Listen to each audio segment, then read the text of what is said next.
Hello and welcome to the Under Center Podcast. I'm your host, Darren Marr, and I'm joined today by just Jake Woolhead because Fionn Malloy has joined the list of players who are refusing to join up with the podcast, and they are holding out, looking out for a new contract.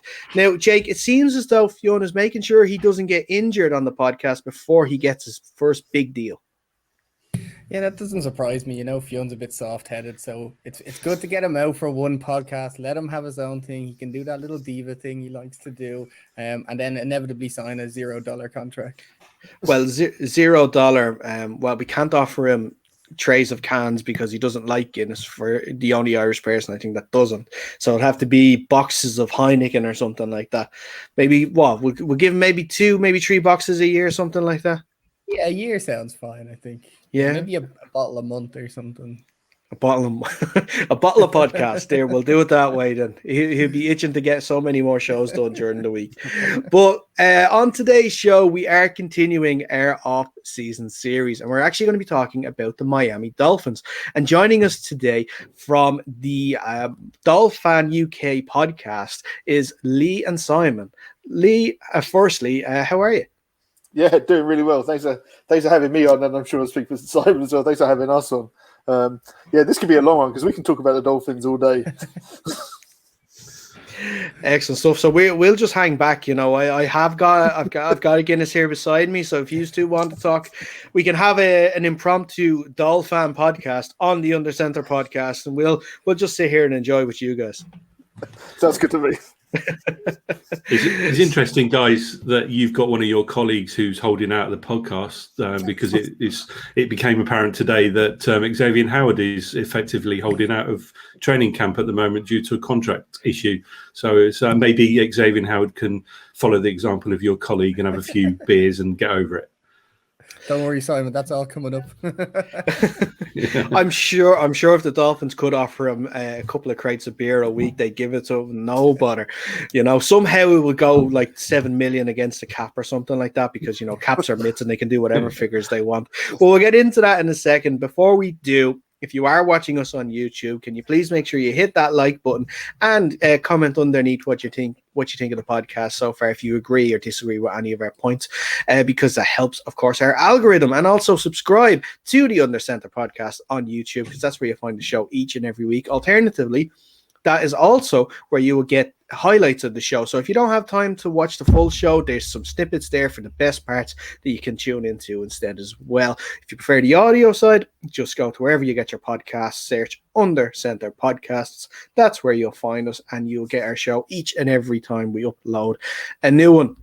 On the social side of things, facebook.com/UnderCenterPod. Instagram and Twitter are about the same, at Under Center Pod. We're at the quest for 1,000 before week 1 of the regular season. We're going pretty nicely on Twitter. Instagram has got to catch up there a little bit. So if you're following us on Twitter, go over to your Instagram and follow us on that too. Let's get those numbers up to 1,000 before week 1 of the regular season. But look, that's enough social talk for the time being. Let's talk about the Miami Dolphins. And Simon, I'm going to start with you first because you actually did mention it. The first big bit of news that we got today is cornerback Xavier Howard has decided that he's not going to take part in mandatory mini camps while he is holding out for a new contract. Is this something that you, first of all, expected, and secondly, is this something that you're concerned about? To be fair, it's been bubbling around for a while, certainly in the media. I don't think the Dolphins have ever publicly commented until today when Brian Flores had his media availability. So he's just literally confirmed what has been rumoured to be the case for a while now. So overall, it's not a surprise and not unexpected. You'd like to think the two sides would get together to resolve the situation. So it's not a concern right now because obviously we're only in mini camps. We haven't hit the full-blown training camp yet. So it's in the interest of both sides, I think, to get the situation resolved one way or the other, certainly before the main training camp later in summer. And Lee, what are you making of the Xavier Howard situation? So yeah, I think this has been, you know, we've all known this is coming, and to be honest, I think we knew it was coming the moment they signed Byron Jones to a big deal. I know, you know, that's dictated by free agency rather than Xavier Howard was extended because he was already a Dolphin. I think that the team knew as well then that they were likely in for this down the road. I think both sides get it figured out. I was lucky enough to be on Brian Flores' press conference earlier. Sounds like he wants to get it kind of rectified. I don't know how they do it. I just feel that if they knew this was coming, which I believe they did, they probably would have moved in prior to the draft or during the draft. I think once you've got to this stage, it's a case of working it out, whatever that has to be. I think they probably try and move some money and get him some money up front to make him happy rather than adding too many years on the deal, because he had a bit of a problem with an arrest, and then he's a real enigma because he's a really great corner. His interception numbers are always fantastic. He's always been carrying a knee problem, which does rear its head. So he's also missed time. So it's a real how much do you want to invest long term? So I think they find a way to get it done. It's just a case of kind of both sides getting somewhere where they're happy. Yeah, I think it's important that the Dolphins don't fall into a trap where they make a terrible business decision. So he's had one MVP type year. Does that equate to a new bumper deal, considering that he's only just recently signed a contract extension? I think it would be a bad bit of business if they simply gave in to those demands, because it sets a precedent for others, like the Mike Gesicki, for example, is in the final year of his contract. All being well, touch wood, they'll re-sign him to a new deal. But what happens next year if he goes off on one and has 1,000 yards and 10 touchdowns? He's going to want George Kittle money, isn't he? So bearing in mind, if they give in to Howard, are they going to have to therefore do the same to Mike Gesicki, for example? Yeah, and it's interesting that you mentioned the Byron Jones deal as well. He got his bumper contract. Another team in the division, the Patriots, are having their own problem with their cornerbacks, with Stephen Gilmore actually also looking for a bumper new deal there. And there are teams out there that are looking for cornerbacks, especially, and most notably, recently we spoke to someone on the Saints side of things, and I know they mentioned more Richard Sherman, but they are looking for someone in the cornerback position. So if something in the meantime can't be done, I know he has the contract extension, but could you possibly see the Dolphins moving on for Xavier Howard and maybe trading him? Yeah, I mean, there's definitely a possibility that they're willing to move him. I don't think, I mean, we've been preaching this for a little while on the podcast. As a Dolphins fan, I wouldn't be getting too attached to too many players, because they're a little bit cutthroat in the front office. They're willing to move on from guys. We saw that with someone like Van Noy, who seemed to be a favourite. They paid in free agency, but they were equally as happy to pay him to make sure he wasn't on the team this year. So, yeah, I think there's a chance. I mean, interesting that you mentioned the Saints. If you want to pick out a Dolphins connection there, Jeff Ireland being in the front office there, the former GM of the Dolphins, they've done business in the past. We saw with Kiko Alonso going that way, and Vince Beagle coming our way, also trade with Kenny Stills a few years back. So, there's some connections there if you want to sort of draw some parallels. The one thing that the people who listen to our podcast will be sick of hearing me say, but I'm going to say it anyway, is that the Dolphins don't let news out. So you can disregard a lot of what you're going to see in the media in the next week. Now it's apparent that he's not there. I mean, Brian Flores doesn't talk about a lot, but I mean, he had no choice today, because obviously the media were watching practice and Xavier Howard wasn't there. It becomes quite obvious. So he answered the question when asked. But we saw last week with Jerome Baker, the media asked him, have you talked about an extension? He basically deflected the question. Within days, signed a new deal. No one knew about Carl Van Noy getting cut until 10 minutes before it happened. Like, the Dolphins front office is very tight-lipped. So until something actually comes out of like a very trusted source, disregard a lot of it. There'll be a lot of rubbish in the next few days. Yeah, and that has been something that we've seen with Flores' time there. He is a coach that, if he isn't liking what he's seeing, he's not one of them to just sit back and see if the player can adapt to his style of play. He will cut someone if he doesn't think it's happening.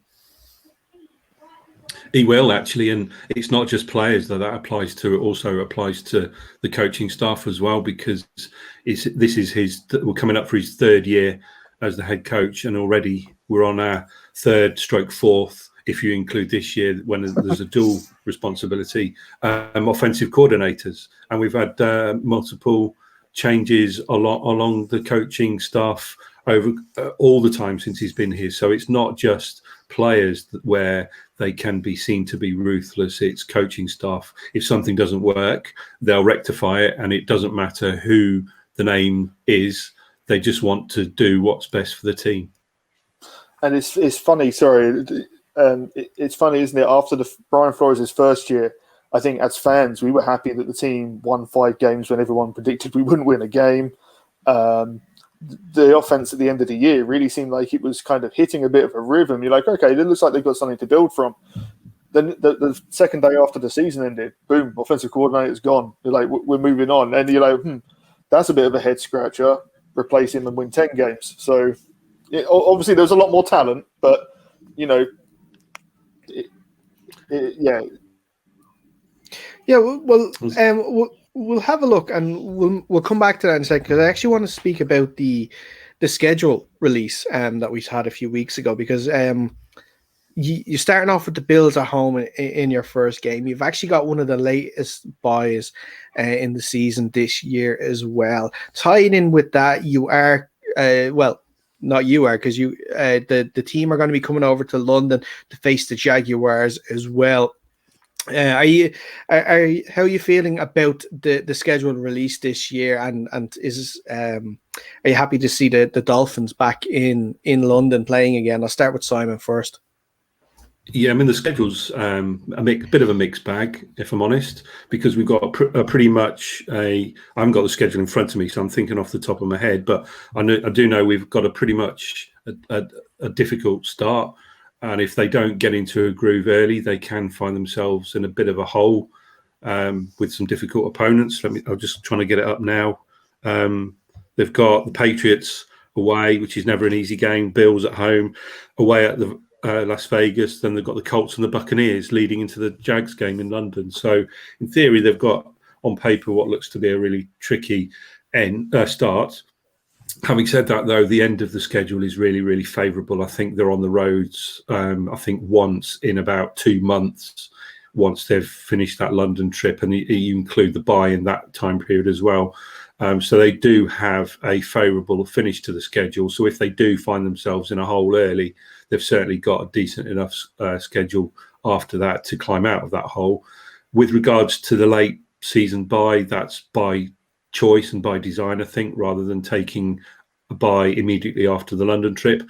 They did it back in 2017 when the Dolphins were over here in London before. They flew home right after the game on the Sunday and played Tennessee at home the next weekend, and they won that game, so they know it works. So I think having a late season bye works in their favour. So overall, I think if you're weighing up the pros and cons of a schedule, I think it looks favourable. I think you might agree with that, Lee, won't you? Yeah, definitely. It's. I'll be honest, I never worry too much about the schedule when it's released, because we've seen in the past what looks like a terrible slate of games can, by the time the season actually rolls around, these teams change so much from year to year that all of a sudden you're looking at the schedule and it looks really soft. So until we see some teams actually hit the field and get a true sense of what they are, I wouldn't say I'm concerned. It's definitely, yeah, I mean, what Simon said about the late bye, the Dolphins have requested that on purpose. They've done this a couple of times. And also, Brian Flores is very much, that week will be treated the same as any other week. It's just a longer trip, but, it's not necessarily massively dissimilar than flying to play Seattle, which they've done in the past. Brian Flores very much treats every game as if it's, his own game. It's not, it's not bigger because they're playing New England and he came from New England staff or anything like that. It's going to be one game at a time, to treat each opponent on their own merits. Just have one quick question. You mentioned that the Bills and the Patriots there just earlier on. Now, obviously, that division has changed so much in recent years with Tom Brady moving to the Buccaneers. How do you feel you're situated? The Dolphins are situated within that division. Obviously, the Bills are a very serious contender. The Jets are always going to be the Jets. Where do you think the Dolphins fit into that equation? I think we're not quite at the level of the Bills. We've still got a little bit way to go to match their playing standards. But certainly in terms of the Patriots and the Jets, I would be very disappointed if we didn't finish above them this upcoming season. I mean, the Dolphins are primed for a playoff run for this season with the work they've been doing in the draft and the off-season. And I can't say the same for the Jets and the Patriots right now, given their personnel. So the Bills are a different kettle of fish, of course, because they've got a pretty good team. They reached the AFC Championship game last year, narrowly losing to the Chiefs, of course. So I think the Bills are still the team to beat in the division, but the Dolphins are heading in the right direction for definite. Yeah, and could one issue, you mentioned the Bills, and the Bills, the standout is obviously the quarterback in Josh Allen. And, there's been a lot of questions about Miami's quarterback to it. So much so that there was a lot of speculation in the offseason that they were going to trade for Deshaun Watson before his legal troubles arose. It seems as though a deal could have been done. Now, did you first of all, did you believe that the Watson was a realistic target for the Dolphins to come in? And with that, if that was true, does that sort of put Tua under a lot of pressure week one starting, because he might feel that the team don't back me as much as they should? I'll start with Lee on this. Yeah, I mean, this could be a podcast on its own. I never believed it, to be quite honest. Tua's been the guy they wanted for 2 years. They're not going to write him off after 9 games. They're also not going to give him a statue after 9 games. Had it gone well, as you said, Brian Flores is a level-headed guy. Quarterbacks are going to have up and downs, and especially rookies. We saw some great play out of him last year. We also saw some bad play, but you can say that for 2/3 of the quarterbacks in the league, probably more. So I'm not particularly concerned about it. I don't think that it was ever going to happen based on what I said earlier. The Dolphins don't let news out. So if it's going to happen, you'll find out at the last minute. The Laramie Tunsil stuff happens at the last minute, very last minute. It kind of escaped into the media. It seems to be the way the Dolphins operate. And if something gets out, I actually think that the Dolphins pulled a plug on a lot of stuff. When you see some Dolphins news, probably there's been negotiations happened. Not necessarily with Deshaun Watson, but I think when it comes to free agents and stuff. But whenever you've seen that, very few have ever come to fruition. And I'm trying to think of any that we kind of knew about. In the offseason, it was Aaron Jones was the favourite running back. They definitely got a deal in place with Aaron Jones. It was like he was signed before free agency even started. If that's the case, there's sanctions coming for tampering. It's just not true. But I understand it's the off-season. People have to find reasons to write stories. But for me, it was never going to happen. And I think, Darry, you said the key word there, speculation. I mean, it was all media-driven. You never heard, as Lee said, nothing ever came out of the Dolphins in terms of leaks. It was all media-driven. And the other thing that we've been talking about quite a lot on our podcast is the Dolphins have a plan, and they've been sticking to the plan for a couple of years, and it's working. I know there's still some players that are a work in progress, and you'd perhaps put to it in that, but stick to the plan. Do not deviate from the plan. Why would they? Because it's working. They're contenders. So I don't necessarily believe that either in terms of the Deshaun Watson being news. However, like Lee said, if it's going to happen, it'll happen totally out of the blue. Fortunately, the allegations that he's having to deal with, Deshaun Watson, probably put a stop to just Deshaun Watson moving anywhere, not just the Dolphins.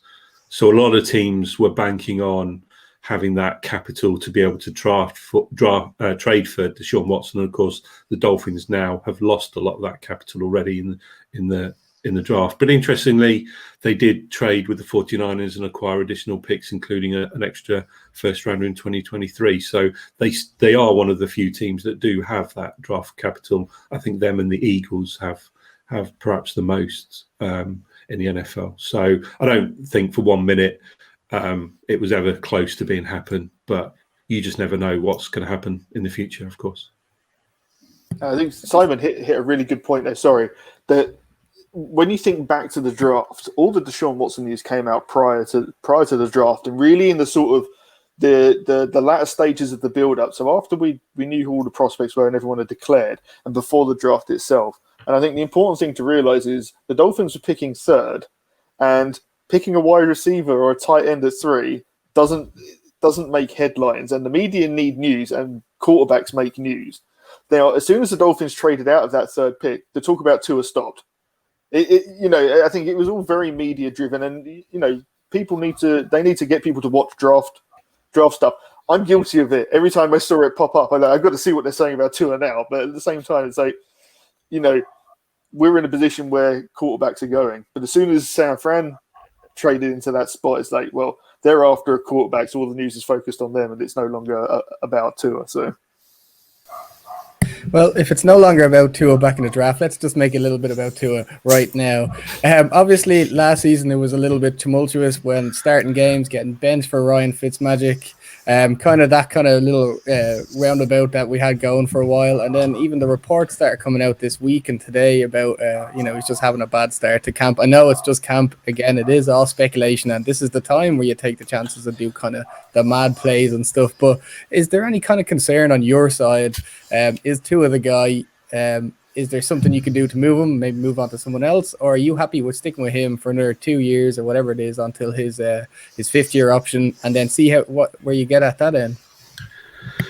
Yeah, I think you've got to remember that he suffered a serious injury at Alabama, of course, which put him out of action for the best part of a year. So we had that to deal with. And in the run-up to last season, he had the whole COVID situation to cope with, where there was no face-to-face meetings, there were no OTAs, there was no training camp, no preseason.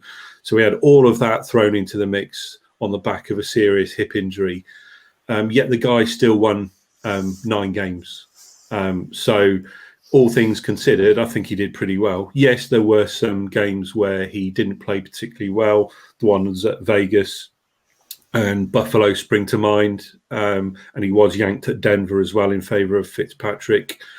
But overall, I think when you compare him to other rookies as well, I think bearing in mind the success that Joe Burrow had before he got injured, and Justin Herbert, who were both exceptional in terms of their rookie season, he had that comparison to contend with as well. But overall, if you look at the official quarterback ratings and stats and all that kind of thing, he does compare more than favourably to a lot of the rookies that have since gone on to have good careers in the NFL. Good example, in terms of the Dolphins, he's got the highest quarterback rating as a rookie in history other than Dan Marino. So he is in a good position now where he's got those OTAs, he's got the training camps, he's got the preseason games to shake off that rust, to develop that rapport with his receivers. And he is working his backside off in the off-season as well to get fitter, to get stronger. He's saying and doing all of the right things. So he's putting himself in a good position to succeed. And on top of that, of course, he's now got a supporting cast around him this year, which he did not have arguably last year. If you think about the likes of Parker, Williams, Jakeem Grant, none of them were particularly good at getting that separation from the defenders. Whereas you now throw in Albert Wilson, who's returning from an opt-out year, Jalen Waddle, Will Fuller, who are the speed guys. It throws a whole different complexion on the offense overall, and it puts Tua now in a better position now to succeed than he was last year. So there's a lot to consider when thinking about his development. Now is the time to look at Tua this year and see if he's that quarterback we all hope he is. I mean, there's also a cautionary tale with the Dolphins. You put 7 years of trust into Ryan Tannehill, only to not build around him properly, and then trade him and see that actually he can do I want to be careful which word I pick here, a better than good job as a quarterback. Like I'm not comparing him to Peyton Manning or Tom Brady or Aaron Rodgers or anyone like that. But you can easily see the Titans being a Super Bowl team with Ryan Tannehill at quarterback. And I don't think that's a stretch. He's not carrying them there on his own. I understand it's Derrick Henry, but that's the point. You build around your quarterback's limitations at times. And Ryan Tannehill, one thing he never had in Miami was an O-line. And that's something they've definitely tried to address for Tua. There's been a lot of resource plowed into the O-line over last year and this year. And then, as Simon touched on, they brought in receivers that suit his game. Players that will play across the middle. Like, you can't go better than bringing in one of his favorite targets from Alabama. I'm a huge fan of Tua's, actually, being a fellow left-handed like Tua is, but just also because it's kind of a good time for a young, exciting quarterback to be in the league. So I'm certainly rooting for his success. Yeah, definitely. I mean, I think we're confident in Tua. I understand why people are not, for sure. I mean, when you put your level-headed cap on and say, we're also not blind to the fact that there was some bad games. But that's when you see the sort of brilliance of Brian Flores and the fact that he will stick to his word. He believed in those moments Ryan Fitzpatrick could help them win the game. And against Vegas, he was right. They were one game away from making the playoffs. So that game made sense. He got the result he wanted. He would do the same thing at corner. If a corner was playing bad, he'd switch corners out. So he just extended that to the quarterback as a rookie coming off a bad injury. I think the other thing to think about as well, guys, is that the national media have appeared. It doesn't appear to be any basis to those arguments whatsoever. I mean, they're not the ones that see that are there close to the camp, seeing the practices week in, week out. They don't know what goes on behind closed doors. They're not the ones that are close to the team in terms of reporting or watching practices, as I say. So their agenda in terms of getting on the backs of Tua doesn't have any basis to that whatsoever. And it's really strange and bizarre that they should be on that kind of bandwagon, because he's done nothing to justify any of that. Hey, and I do know a few national reporters who shall remain nameless on this podcast, of course, who are not worthy of a mention. Let's just say. So that's another factor for the general population needs to consider, is that they're not close to the team and they don't see a lot of the detail that we as fans do of the Dolphins and certainly the local beat writers as well. Yeah, and just having a look actually. A little further back at the running back position, because you have Myles Gaskin obviously there as RB1. Now he had his injuries issues last year, and Matt Breida was brought in to sort of try and challenge him for the starting role. It didn't materialize, and he's moved on to Buffalo now. We brought in Malcolm Brown from the Rams, who probably has a chip on his shoulder and something to prove after probably he feels maybe not getting a fair shake of it at LA. Would you hope Malcolm Brown sort of challenges Myles Gaskin to be that number one running back, and could you see him overtaking him? Yeah. Go on, Lee. Yeah, so I've been down on the running back room for a while. I was a desperate Najee Harris fan in the draft. I would have had him with our second first-round pick. I would say that I was upset when they didn't take him. I understand why they didn't, but at the same time, I think he would have fixed a lot of problems. I think you're seeing that Brian Flores and the front office seem to be in lockstep about most things, and I believe that you're seeing the New England model, where we don't need a named running back. We're going to rotate bodies through, and we're going to basically try and utilize them on a game-by-game basis as to who will be RB1. In an ideal world, yeah, Malcolm Brown would prove to be an RB1, because I think Myles Gaskin is a fine running back, but to me, he's an RB2. He's going to gain yards, but he just lacks the sort of big play. He'll have a big game a couple of times a year, which I think kind of goes for any NFL-worthy running back. who wasn't playing for a really bad team. So.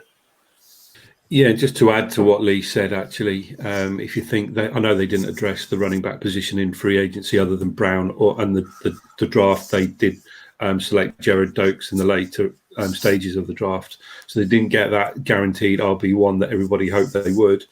But if you think about the wide receiver core that's now vastly improved, and that hopefully will open up the passing game, they've got a couple of new players on the offensive line as well, including Liam Eichenberg, who's a draft pick who they got in round 2, plus a couple of good free agents. Hopefully that improves the running game in itself, so that you can see how improving other areas of the team may naturally improve the running game. So let's face it, Myles Gaskins wasn't an RB1, but he was sufficient. He was competent, and you think about that on the back of a poor offensive line and a poor wide receiver core. Now, hopefully, it's the other way around, and you can see him naturally getting better as a result of those improvements. Yeah, and like you were saying there, the offensive line being so important too, setting up the run and having a dominant run game. You've definitely made some additions in that side of the field with the likes of DJ Fluker and Matt Skurla there too. But I actually want to speak now about the defensive side of the ball, because it was a pretty, well, I wouldn't say dominant, but a pretty good defense that you had last year. I think it was, you had one of the runs for like an interception at least every game as well during the regular season. Most of the defense has come back. We've also added a few experienced names, most notably Jason McCourty from the Patriots to sort of give some experience there in the cornerback position. And I guess if it does happen where Xavier Howard moves on, you have someone to deputize there. Have you sort of been happy with the additions? I should mention the draft as well. Sorry, Javon Holland, the safety, was signed there too as well. So, they are gotten some good players in there. Have you been happy with the additions that's been made on the defensive side? Yeah, I mean, I have personally. It's got Brian Flores' fingerprints all over it, especially being kind of heavy in the back end of the defense. We've already spoken about Xavier Howard and Byron Jones and how much money is invested there. It's not an accident. Brian Flores loves corners, and he loves corners he can depend on to play one-on-one. I think if you look at the way the contracts are structured, which may play into how this whole Xavier Howard saga plays out, is at the moment they never having the two corners on that much money doesn't really put us in any cap problem coming up, because you kind of supplemented them with rookies in the safety position and some rookies across the front end of the defense. So once you kind of even the money out, it kind of still works. And I think they will try and keep that tandem as long as possible, which again plays into why I think this Xavier Howard thing gets done. I think Brian Flores loves the fact that he can send them out on the field and say, Xavier Howard, this is your guy, and Byron Jones, this is yours, and then forget about them. So yeah, I mean, I've been really impressed, and I think we've been really lucky seeing all their games to see that Brian Flores is been a brilliant defensive coach. If anyone wants an example and has got some free time, go and watch the Patriots Super Bowl against Jared Goff, and then watch him play in Miami last year. And Jared Goff had no idea what was going on. And very much the same with Justin Herbert. Justin Herbert was brilliant last season. Take nothing away from him. In Miami, he looked like a true rookie. He was confused. And again, it comes from coming out of that Patriots system, the same way they make rookies look bad. So I'm not surprised, but definitely glad that Brian Flores is on our team, and I think they're building the defense in his image. I think you guys keep an eye out for Javon Holland, because he could be an absolute gem of a player. He was arguably the top-ranked safety coming out of the draft, and the Dolphins somehow managed to snag him in round 2.